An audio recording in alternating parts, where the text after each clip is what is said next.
Eh bien, l'idée, c'est que le réducteur LiALH4, donc si vous regardez bien, ça ressemble beaucoup à NaBH4. Alors pourquoi il est plus réactif? Il y a plusieurs raisons. Là aussi, c'est dans de l'éther-anhydre. En plus, au niveau des conditions, c'est analogue de l'organomagnésia. C'est surtout comparer l'ion AlH4- avec l'ion BH4-. Et l'idée, c'est que l'aluminium étant sous le bord, il est plus polarisable, et donc ça fait que AlH4-, je vais vous l'écrire, AlH4- en fait est plus nucléophile que BH4-. Et c'est ce qui fait qu'il est beaucoup moins sélectif. C'est-à-dire que AlH4-, il peut réduire des tas de choses. Dans le cadre du programme, on l'utilise pour la réduction des esters. Bref, et ça fait que on va avoir un LiH4 et deux, il y a toujours un traitement acide. D'accord?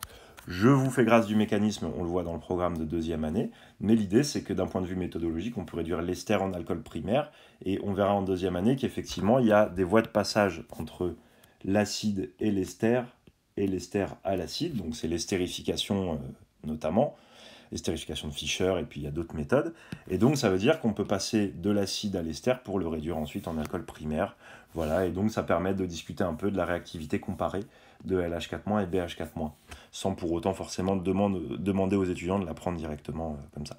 Bon voilà, en tout cas, c'était du bonus, hein, les deux dernières, évidemment. Donc vous pouvez tout à fait vous en affranchir. J'espère vraiment que cette petite vidéo vous a plu. Dites-le moi, le seul moyen pour moi de savoir si ce genre de choses ça vous plaît, c'est que vous me le disiez en commentaire. Voilà, si vous voulez jeter un œil à mon programme de chimie organique, sachez qu'il y a une session par an, donc je sais que c'est pas beaucoup, mais quand on le bosse, ça veut dire qu'on passe 9 mois quasiment ensemble. Il y a un suivi de groupe, etc. C'est super sympa, je réponds à toutes vos questions. Mais par contre, attention, attention, ça demande du boulot. Mais après, vous ressortez, vous êtes des bêtes en chimie organique. Allez, sur ce, travaillez bien les étudiants. N'hésitez pas en commentaire si vous avez des questions. Je serai là pour y répondre. Et moi, je vous dis à bientôt pour des nouvelles vidéos. Allez, ciao!